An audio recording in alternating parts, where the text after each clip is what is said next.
नमस्कार, आप देख रहे हैं आंध्र टीवी। आपके साथ हूं मैं विदुषी मिश्रा। मिडल ईस्ट की जंग अब लोगों के माथे की शिकन बन चुकी है। इजराइल और ईरान की जंग काफी समय से चलती आ रही है, लेकिन अब इसमें अमेरिका भी कूद पड़ा। अमेरिका ने हाल ही में ईरान के 3 न्यूक्लियर ठिकानों पर हमला किया। इससे एक बात तो साफ होती है कि अमेरिका अब सीधे तौर पर इजराइल के समर्थन में उतर आया है। इससे और भी सवाल खड़े होते हैं, क्या अमेरिका की जो दखलंदाजी है उससे ये जंग शांत होगी या फिर इसकी आग और ज्यादा लपटें खाएंगी। अब इसी में हम चर्चा करेंगे और समझने की कोशिश करेंगे कि आखिर हो क्या रहा है और क्या हो सकता है। जिसे समझाने के लिए हमारे साथ मौजूद है हमारे सहयोगी राजीव श्रीवास्तव। राजीव, आपका बहुत बहुत स्वागत है। आपसे पहले मैं यही पूछना चाहूंगी कि अमेरिका दखलंदाजी तो दे रहा है, लेकिन आखिर जरूरत क्या थी? जब 2 देश आपस में लड़ाई कर रहे थे, तीसरे को बीच में पड़ने की क्या जरूरत पड़ी? बिल्कुल, देखिए विश्व बिल्कुल कहीं जरूरत नहीं थी इस जंग में अमेरिका के कूदने की। लेकिन सबसे बड़ी बात है कि जिस तरह से सुपर पावर अमेरिका कहलाता है पूरे विश्व में, और अमेरिका चाहता है कि उस जो भी निर्णय हो, जो भी देश कोई लड़ाई लड़ रहे हैं तो अमेरिका उसमें दखलंदाजी करे, अमेरिका अपनी चीज़ें बताए, अमेरिका कई सारे देशों के ऊपर अपना वर्चस्व कायम रखना चाहता है। तो निश्चित तौर पर अमेरिका एक सुपर पावर बना रहना चाहता है, और इस लड़ाई में इजराइल का साथ दे रहा था अमेरिका, और इसी जंग के बीच में अमेरिका कूद पड़ा और जो पावर स्टेशन हैं यानी जहां पर परमाणु हथियार थे, उन 3 स्थानों पर उसने अटैक किया है और काफ़ी कुछ नुकसान हुआ है। अगर हम ईरान की बात करें तो कहीं ना कहीं हम ये मान सकते हैं कि जो अमेरिका की रणनीति है वो कहीं ना कहीं ये है कि वो विश्व शक्ति जो बना हुआ है वो महाशक्ति बना रहना चाहता है, और रूस चाइना जैसे कई देश हैं जो अमेरिका का विरोध भी कर रहे हैं और ईरान के साथ खड़े नजर आते हैं। अब देखना होगा कि इस जंग में आगे क्या होता है, लेकिन उम्मीद तो यही की जा रही है कि ये जंग अभी रुकने वाली नहीं है, क्योंकि ईरान भी एक शक्तिशाली देश है और आराम से जिस तरह से अमेरिका ने उस पर अटैक किया तो आराम से नहीं बैठ सकता ईरान जरूर इसका पलटवार करेगा। और मुझे उम्मीद है कि कुछ दिनों में ये लड़ाई और बड़ा रूप लेने वाली है। राजीव, आपने बताया कि कैसे जो अमेरिका है वो अपना वर्चस्व, मतलब वो सुपीरियर दिखाना चाहता है मिडल ईस्ट में अपने आप को। आपका कहना है ये, लेकिन ये कैसे सुपीरियर दिखाना? वो एक तरफ बोल रहा है कि वो शांति चाहता है, लेकिन दूसरी तरफ बम गिरा रहा है। ये कैसी शांति है और ऐसे शांति मिलेगी कैसे?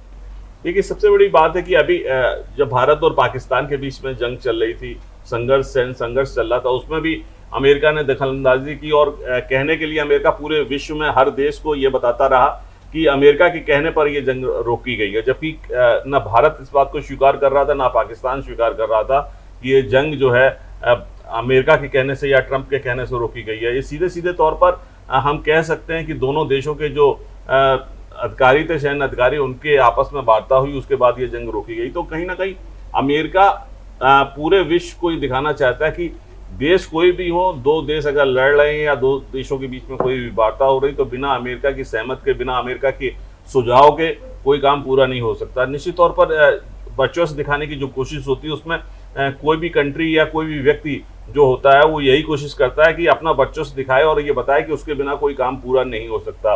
अमेरिका उसी रणनीति पर चल रहा है। अगर लड़ाई भी हो रही है, जंग भी हो रही है, तो पहले इजराइल का साथ दे रहा था। रूस ने भी बीच में आने की कोशिश की थी लेकिन रूस ने जो बात कही थी, रूस ने दोनों तरफा बात कही थी। रूस ने कहा था कि ईरान को अपना परमाणु कार्यक्रम जारी रखने दिया जाना चाहिए, साथ ही साथ इजराइल के ऊपर भी कोई इस तरह का अटैक नहीं होना चाहिए जिससे उसको नुकसान पहुंचे। यानी एक बैलेंस बात कही थी रूस ने।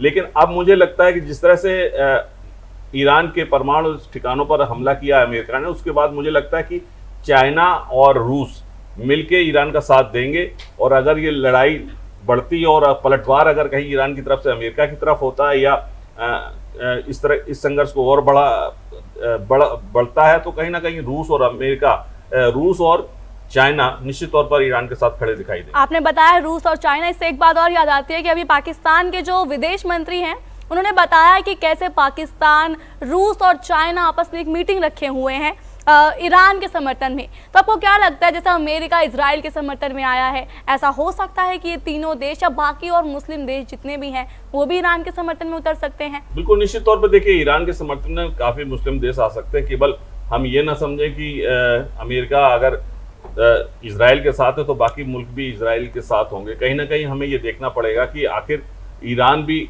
शक्तिशाली देश है और भारत से भी उसके बहुत अच्छे ताल्लुकात हैं।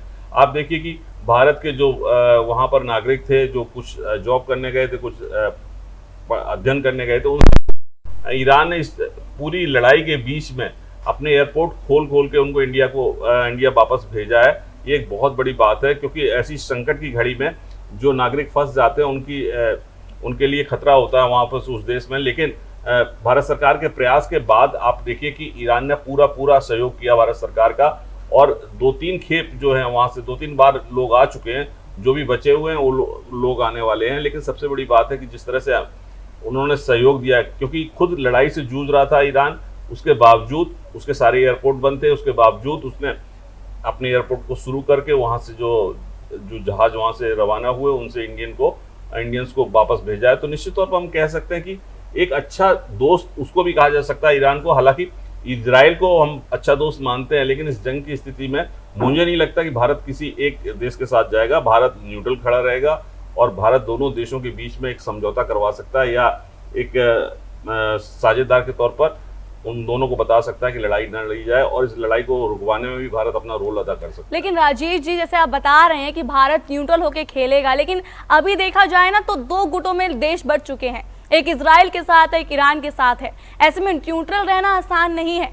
और बात करें भारत की, अगर वो ईरान की तरफ जाता है तो वो इजराइल से दुश्मनी मोल लेगा, इजराइल के साइड जाता है तो वो ईरान और बाकी जो देश है मुस्लिम देश, उनसे भी हमें खतरा हो सकता है आगे जाके। तो भारत के लिए बहुत संकट का समय है। बिल्कुल, देखिए संकट का समय है, लेकिन आपने देखा यूक्रेन और रशिया की जो लड़ाई चल रही, रूस की लड़ाई चल रही है, उसमें रूस का तो बहुत अच्छा पुराना दोस्त है भारत।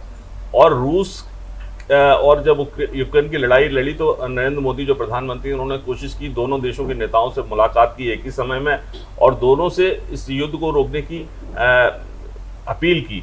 तो ऐसे में हम ये कह सकते हैं कि न्यूट्रल रहकर उन्होंने अपील की, किसी एक देश के साथ नहीं गए। हालांकि रशिया का भी उन्होंने दौरा किया था इस बीच, लेकिन सबसे बड़ी बात है कि इंडिया ने किसी एक देश को अपना समर्थन नहीं दिया। इंडिया ने ये जरूर कहा कि दोनों लोगों को युद्ध छोड़ के शांति से इस बात का हल निकाला जाना चाहिए, ये बात इंडिया ने कही। तो निश्चित तौर पर हम ये कह सकते हैं कि इंडिया ने एक अच्छे दोस्त, रूस जैसे दोस्त के साथ भी बिल्कुल अलग होके उसके साथ काम नहीं किया, दोनों देशों को समझाया, दोनों देशों की लड़ाई रोकने की कोशिश की। मुझे लगता है इजराइल भले ही अच्छा दोस्त है, लेकिन रूस उससे भी गहरा दोस्त है और पुराना दोस्त है। तो निश्चित तौर पर मुझे ये लगता है कि इस जंग में ईरान और इजराइल की अगर कहीं बात आएगी तो इंडिया अलग से खड़ा होगा दोनों देशों को के बीच में। कहीं ना कहीं दोनों देशों की लड़ाई को रुकवाने की कोशिश करेगा एक देश की तरफ। मुझे नहीं लगता कि ये अपना रुख करेगा। अच्छा, बात करते हैं जैसे ईरान की। अगर ईरान पे अमेरिका ने हमला तो कर दिया है और ईरान ने एक बयान भी दिया है कि वो इसका बदला ज़रूर लेगा अमेरिका से, तो क्या कदम ईरान उठा सकता है? क्या वो अमेरिका को कोई नुकसान पहुंचाने की सोचेगा इस वक्त? देखिए, सबसे बड़ी बात है कि अमेरिका पे हमला करना बहुत आसान नहीं होता, लेकिन जिस तरह से अभी जो समाचारों में सुर्खियों में है कि ईरान अमेरिका के से जंग लड़ने के लिए या अपनी रणनीति बनाने के लिए चाइना के साथ और रूस के साथ अपनी बैठक कर रहा है, मीटिंग कर रहा है, तो निश्चित तौर पर एक रणनीति बनाई जा रही होगी कि हम किस तरह से हमला करें, किस पे हमला करें या जवाबी कार्रवाई कैसे दें। मुझे नहीं लगता कि ईरान जैसा एक मुल्क इस हमले के बाद चुपचाप बैठेगा। मुझे लगता है कि ये पलटवार जरूर करेगा और ये जंग फिलहाल रुकने वाली नहीं है। हालांकि बहुत सारे मुल्क ऐसे भी हैं जो इस जंग को रुकवाना चाहते हैं और शांति कायम रखना चाहते हैं। माफ करूंगी आपको रोकने के लिए। ऐसे कौन कौन से आप मुल्क की अभी बात की कि कौन कौन चाहता है कि शांति बने रहे? आप उन देशों का नाम थोड़ा जिक्र कर सकते हैं, कौन कौन से देश चाहते हैं कि युद्ध रुके? देखिए, पहले तो सबसे बड़ी बात, हमला करने के बाद अमेरिका ने ही कहा है कि शांति कायम रखो और खुद ईरान से कहा है कि आप शांति से रखें और अब लड़ने की ज़रूरत नहीं है। अपना हमला उन्होंने कर दिया, लेकिन वो चाहते हैं कि अब पलटवार ना करें, इस युद्ध को रोका जाए।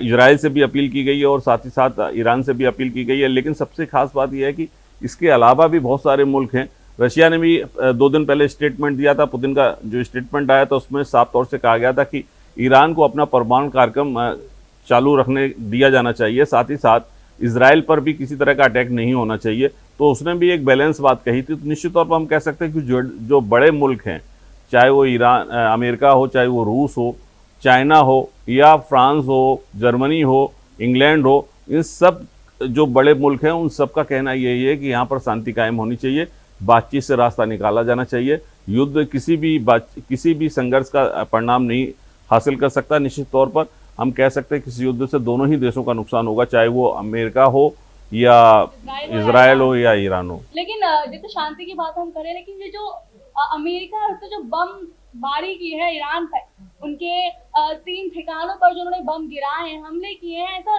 देख के लगता तो नहीं है कि वो शांति का संदेश देने गया था। क्योंकि अगर एक तरफ से पलटवार हो, मतलब एक तरफ से अगर युद्ध होगा, अगर आप मेरे पे बम फेंकेंगे तो मैं आप पे जरूर फेंकूंगी, ये हर तरफ का रहा है, चीजें दोनों तरफ से होती देखिए है। सबसे बड़ी बात ये विरोध किया गया था जब इजराइल ने हमला किया था 12 तारीख को, तो इस बात के लिए हमला किया था कि जो ईरान है वो अपना परमाणु कार्यक्रम को बढ़ा रहा था और हथियार बना रहा था, ऐसा एक संदेश उनको मिला था इजराइल को, ऐसी आशंका थी। उस आशंका के चलते ये हमला किया गया था। 12 तारीख को इजराइल ने हमला किया, 13 तारीख को पलटवार किया ईरान ने। लेकिन सबसे बड़ी बात है, जब अमेरिका को भी ये बात पता चली और आश्वस्त हो गया अमेरिका इस बात से कि ईरान अपना परमाणु कार्यक्रम जो है उसमें वृद्धि कर रहा है और परमाणु हथियार तैयार कर रहा है, तब अमेरिका ने ये हमला किया और उस परमाणु ठिकानों पर हमला किया।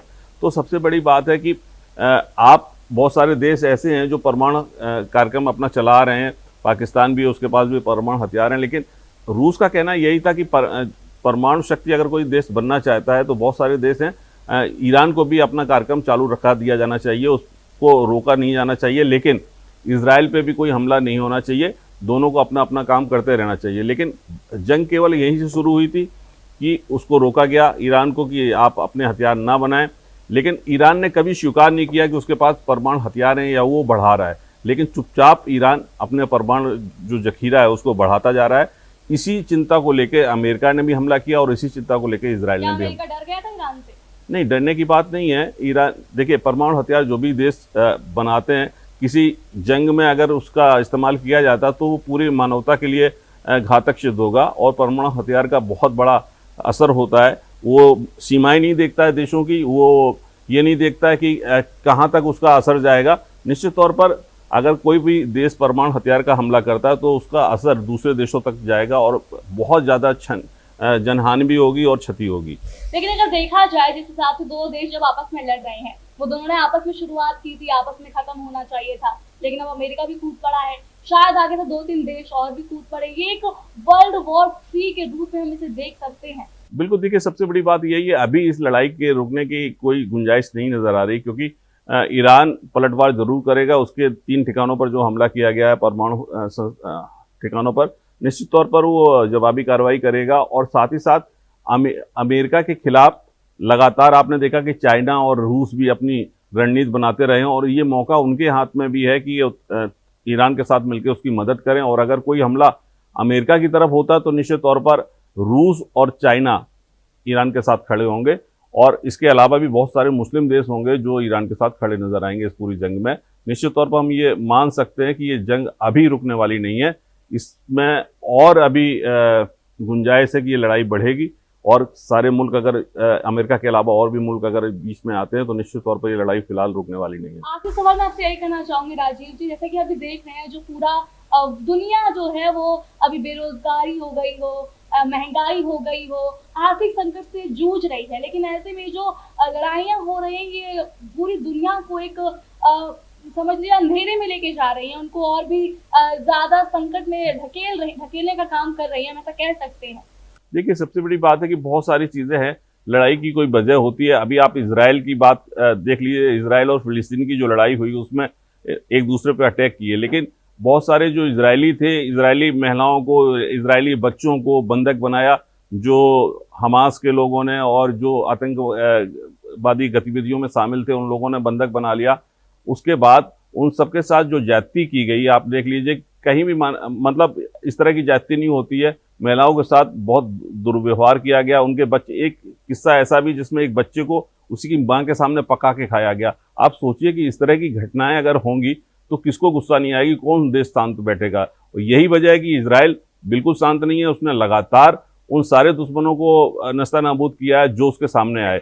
और अब वजह ये थी कि ईरान लगातार कहीं ना कहीं उन सब चीज़ों को समर्थन दे रहा था। कहा जा रहा था कि पूरी इन सब चीज़ों की जो जड़ है वो कहीं ना कहीं ईरान से थी। बहुत सारी संगठन इस तरह के हैं जो इस तरह हमला कर रहे थे या आतंकवाद को फैला रहे थे, उनकी जड़ ईरान से थी, इसलिए इस पर हमला करना ज़रूरी था। इजराइल चाहता था कि इजराइल इसराइल चाहता था कि ईरान अपना परमाणु हथियार कार्यक्रम रोक दे बीच में, नहीं तो तबाही हो जाएगी। अगर कोई बड़ा हमला हुआ तो निश्चित तौर पर बड़ी तबाही होगी।